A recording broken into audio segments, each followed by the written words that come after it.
नमस्कार दोस्तों स्वागत है एक बार फिर से नए वीडियो में आप सभी का। दोस्तों आज हम लोग पढ़ने वाले हैं अध्याय 5 चैप्टर 5 समानता श्रेणी क्लास 10th का। तो यहाँ पर हम क्या सीखेंगे, पहले हम सीखेंगे अनुक्रम, उसके बाद समानता श्रेणी और उसके बाद कुछ एग्जाम्पल हम सॉल्व करेंगे। तो चलिए दोस्तों शुरुआत करते हैं। सबसे पहले सीखते हैं नंबर 1 पर अनुक्रम। दोस्तों अनुक्रम को इंग्लिश में क्या कहते हैं? सीक्वेंस। अब सबसे पहले जान लेते हैं अनुक्रम किसे कहते हैं। संख्याओं के एक निश्चित नियमानुसार क्रम को अनुक्रम कहते हैं। संख्याओं के एक निश्चित नियमानुसार क्रम को अनुक्रम कहा जाता है। चलिए एग्जाम्पल से समझते हैं। दोस्तों सबसे पहले ये जान लेते हैं कि ये जो अनुक्रम में आने वाली संख्याओं को क्या कहते हैं। अनुक्रम में आने वाली संख्याओं को हम पद कहते हैं। यहाँ पर ये जो संख्याएं लिखी हैं इनको हम पद कहते हैं। ये पहला पद है, दूसरा, ये तीसरा, चौथा, इस तरह से इनको हम पद कहते हैं। तो यहाँ पर जो एग्जाम्पल नंबर 1 है यहाँ पर, तो यहाँ पर ये बताना ये अनुक्रम है या नहीं। तो यहाँ पर देख पा रहे हैं पहले है 1 में यदि हम 2 जोड़ देंगे 3 हो जाएगा। 3 में 2 जोड़ देंगे 5 हो जाएगा। 5 में 2 जोड़ देंगे 7 हो जाएगा। तो यहाँ पर एक निश्चित संख्या हम जोड़ते हुए चले जा रहे हैं। क्या जोड़ते हुए चले जा रहे हैं? 2। यहाँ पर 1 में 2 जोड़ देंगे 3 हो जाएगा। 3 में 2 जोड़ देंगे कितना हो जाएगा? 5। 5 में 2 जोड़ेंगे 7। 7 में 2 जोड़ेंगे 9। तो यहाँ पर एक निश्चित संख्या को हम जोड़ते हुए यहाँ पर चले जा रहे हैं, इसलिए ये एक अनुक्रम है। यहाँ पर 1, उसके बाद 1/2, फिर 1/4, फिर 1/8। यहाँ पर देखना है ये अनुक्रम है या नहीं। तो यहाँ पर देख पा रहे हैं पहला पद 1 है, उसके बाद अगला पद 1/2 है।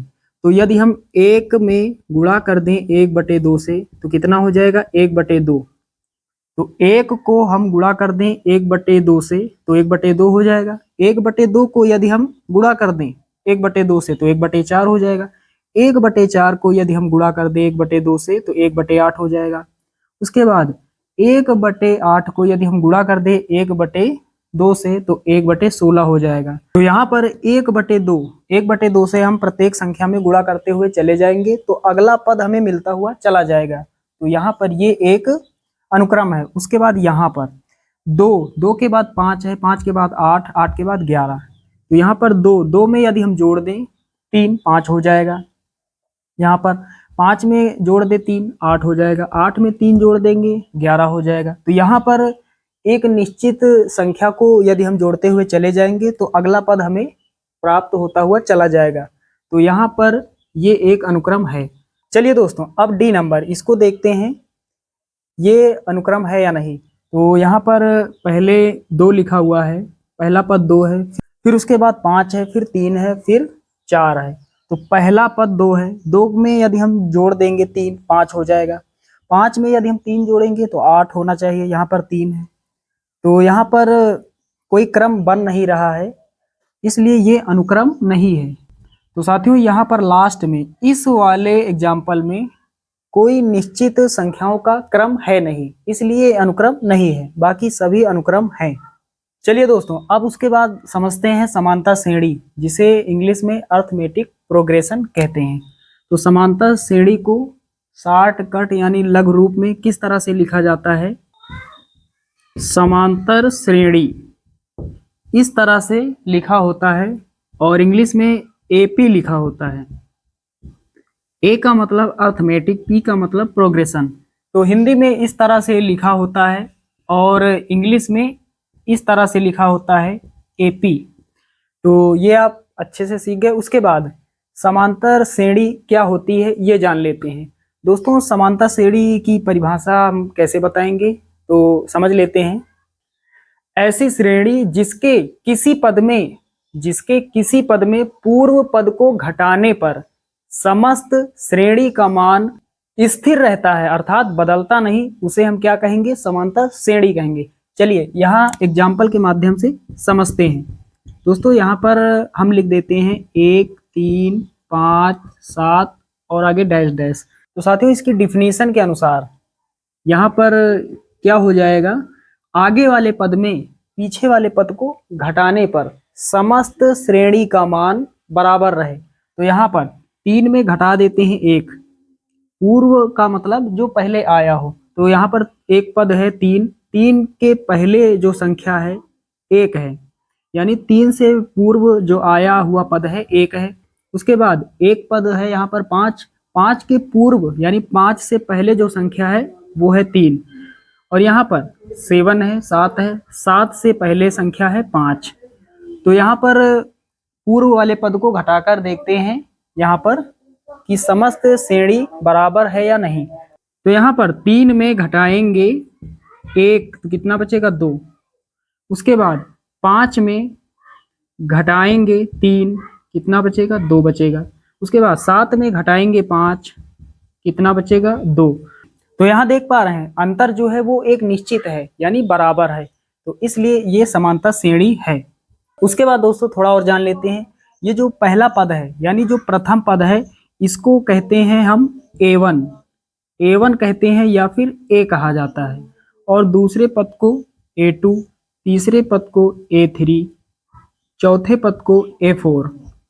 तो यहाँ पर प्रथम पद को A1 से लिखा जाता है या फिर A से लिखा जाता है। चलिए ये आपने जान लिया। उसके बाद सार्वधातुक को इंग्लिश में कॉमन डिफरेंस कहते हैं। तो ये पहला पद है A1, ये दूसरा पद है A2, ये तीसरा पद A3 और ये चौथा पद है A4। तो यहाँ पर किसी पद में पूर्व वाले पद को हम घटाएंगे। तो यहाँ एक पद मान लेते हैं A2 ये है, इसमें घटाएंगे पूर्व वाले पद को यानी A1 को। तो ये किसके बराबर होगा, ये बराबर होगा D के यानी सार्वधातुक के बराबर होगा।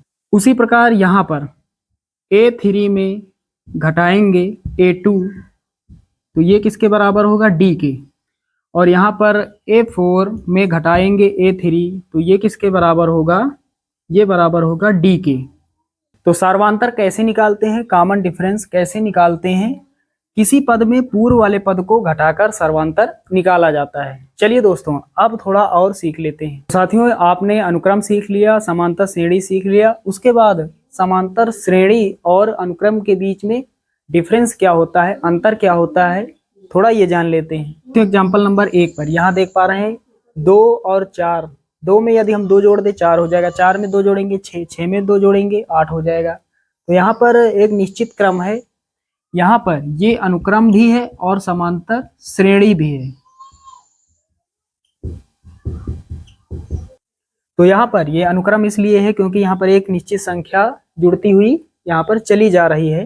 यहाँ देख पा रहे हैं 2, 2 में 2 जोड़ेंगे 4, 4 में 2 जोड़ेंगे 6, 6 में 2 जोड़ेंगे 8। उसके बाद जान लेते हैं समांतर श्रेणी है या नहीं। तो किसी पद में आगे वाले पद को घटा देते हैं।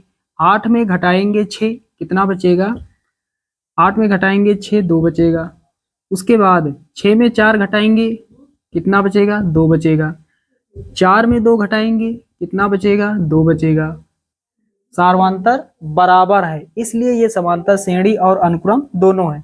उसके बाद यहाँ पर देख पा रहे हैं यहाँ पर पहला पद है 2, फिर 5, फिर 4, 3, 7। तो यहाँ पर कोई निश्चित क्रम नहीं इसलिए ये अनुक्रम नहीं है, तो साथ ही साथ ये समांतर श्रेणी भी नहीं है। तो यहाँ चेक कर लेते हैं समांतर श्रेणी है या नहीं। किसी पद में पूर्व पद को घटाते हैं, 7 में घटाएंगे 3, 7 माइनस 3 कितना बचेगा 4। अब 3 में घटाएंगे 4, 3 में घटाएंगे 4 तो कितना बचेगा, माइनस का 1 बचेगा। तो इस प्रकार से कॉमन डिफरेंस जो है वो बराबर नहीं है। तो यहाँ पर एक चीज हमें ये समझ में आ गई कि प्रत्येक समांतर श्रेणी को हम अनुक्रम कह सकते हैं, लेकिन प्रत्येक अनुक्रम जो है वो समांतर श्रेणी नहीं हो सकता। चलिए एक एग्जाम्पल के माध्यम से और समझते हैं। पहला पद यहाँ पर 1 है, दूसरा पद 4, तीसरा पद 16 और चौथा पद 64। यहाँ पर देख पा रहे हैं यहाँ पर 1 है, 1 में यदि हम गुणा कर दें 4 से, 1 में यदि हम 4 से गुणा कर दें तो कितना हो जाएगा 4, 4 में 4 से गुणा कर दें 16 हो जाएगा, 16 में 4 से गुणा कर दें तो यहाँ पर 64 हो जाएगा। तो इस प्रकार से यहाँ पर एक निश्चित संख्या का गुणा होता हुआ चला जा रहा है, इसलिए इसको हम अनुक्रम कहेंगे। ये अनुक्रम है लेकिन ये समांतर श्रेणी नहीं है। तो यहाँ पर समांतर श्रेणी है या नहीं कैसे पता चलता है, किसी पद में पूर्व पद को घटाने पर हमें जो अंतर मिलता है वो बराबर मिलता है। मतलब डी का मान जो होता है, सार्वंतर जो होता है वो बराबर रहता है। तो यहाँ पर 4 में घटाएंगे 1 कितना मिलेगा, 3 मिलेगा।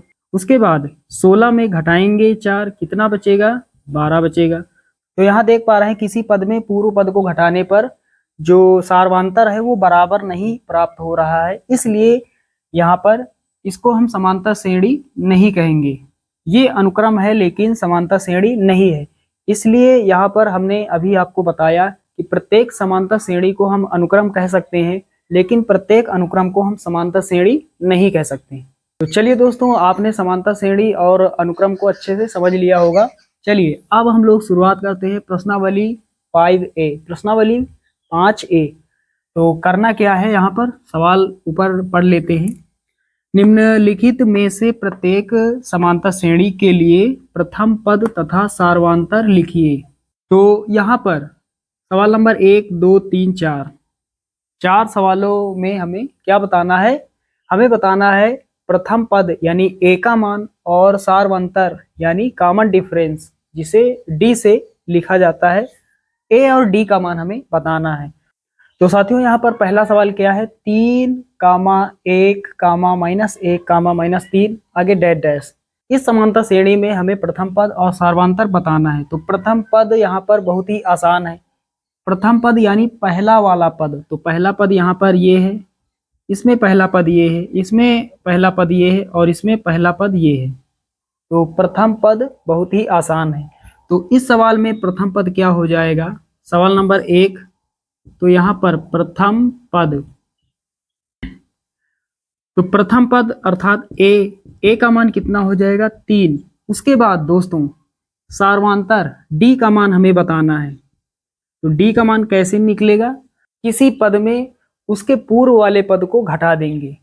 तो यहाँ पर जैसे एक पद यहाँ ले ले 3, लेकिन 3 के पहले यहाँ कोई पद नहीं, तो आगे पूर्व में कोई संख्या होनी चाहिए। तो प्रथम पद को छोड़कर अन्य किसी पद में पूर्व पद को घटाकर हम डी का मान निकाल लेते हैं। तो यहाँ पर ये जो दूसरा पद है अर्थात A2 में घटा देंगे पहले पद को, A1 को। चलिए A2 का मान कितना है, A2 का मान 1 है, माइनस लगाएंगे। A1 का मान कितना है, 3। तो 1 में घटाएंगे 3 कितना बचेगा, माइनस का 2 बचेगा। माइनस वाली संख्या बड़ी तो माइनस का ही बचेगा। तो डी का मान कितना हो जाएगा, सर्वांतर का मान कितना हो जाएगा, -2, और ए का मान कितना हो जाएगा, मतलब प्रथम पद का मान 3 हो जाएगा। चलिए दोस्तों अब सवाल नंबर 2। तो प्रथम पद यहाँ पर हमें बताना है। तो इस सवाल में प्रथम पद यहाँ पर ए का मान कितना हो जाएगा, -5। डी का मान कैसे निकालेंगे, किसी पद में पूर्व पद को घटा देंगे। तो यहाँ पर 7 में घटा देते हैं 3 को, पहला दूसरा तीसरा चौथा पद यानी A4 में घटा देंगे तीसरे वाले पद को, A3 को। तो A4 का मान कितना है, 7 है, माइनस A3 का मान कितना है, 3 है। 7 में घटाएंगे 3 कितना मिलेगा, 4। तो डी का मान कितना हो जाएगा, सार्वंतर का मान कितना हो जाएगा, 4 हो जाएगा। यहाँ पर यदि हम दूसरे पद में पहले पद को घटाएंगे तब भी हमें इतना ही प्राप्त होगा। चलिए यहाँ से चेक कर लेते हैं। D बराबर A2 में घटा देते हैं A1 को, तो कितना मिलेगा, A2 का मान -1 है। उसके बाद ये माइनस लगाएंगे। A1 का मान -5 है। A1 जो है वो माइनस का 5 है, माइनस यहाँ पहले से लगा हुआ तो ये प्लस का 5 हो जाएगा। अब 5 में घटाएंगे 1, 4 बचेगा। तो यहाँ पर ये जो समांतर श्रेणी है इसमें एक खासियत ये होती है कि सार्वंतर जो होता है वो बराबर होता है। अब दोस्तों आ जाते हैं सवाल नंबर 3 और 4 पर। तो सवाल नंबर 3 में पहला पद कितना है, ए का मान कितना है, 1/3। डी का मान निकाल लेते हैं। किसी एक पद में पूर्व पद को मतलब पहले वाले पद को घटा देंगे। चलिए इस वाले पद में इसको घटा देते हैं, पहला दूसरा तीसरा, तीसरे में दूसरे को घटा देते हैं, A3 माइनस A2 कर लेते हैं। A3 9/3 माइनस A2 का मान 5/3। तो नीचे हर बराबर है, ऊपर घटा देंगे 9 माइनस 5 कितना बचेगा, 4, और नीचे एक बार 3। तो डी का मान कितना हो जाएगा, 4/3। चलिए यहाँ समझ लेते हैं सवाल नंबर 4 में। तो यहाँ पर पहला पद लिखा हुआ है जैसा कि देख पा रहे हैं सामने, ए का मान कितना हो जाएगा 0.6 0.6। ये ए का मान हो जाएगा, प्रथम पद का मान हो जाएगा। डी का मान निकाल लेंगे, किसी एक पद में पूर्व पद को घटा देंगे। चलिए इसमें घटा देते हैं इस वाले पद को, यानी A2 माइनस A1। A2 का मान कितना है 1.7 माइनस करेंगे 0.6। तो यहाँ घटा लेते हैं, घटाना आप सभी लोग अच्छे से जानते हैं। तो 1.7 में घटाना है 0.6, तो 7 में 6 जाएगा, 1 बचेगा, दशमलव के सामने दशमलव, 1 में कुछ नहीं जाएगा, 1 बचेगा। तो कितना बचेगा 1.1। ये हो जाएगा डी का मान। सवाल नंबर 4 में जो सर्वांतर है उसका मान कितना हो जाएगा 1.1। तो चलिए दोस्तों, अगले वीडियो में थोड़ा और सीखेंगे, थोड़ा और जानेंगे। तब तक के लिए जय हिंद।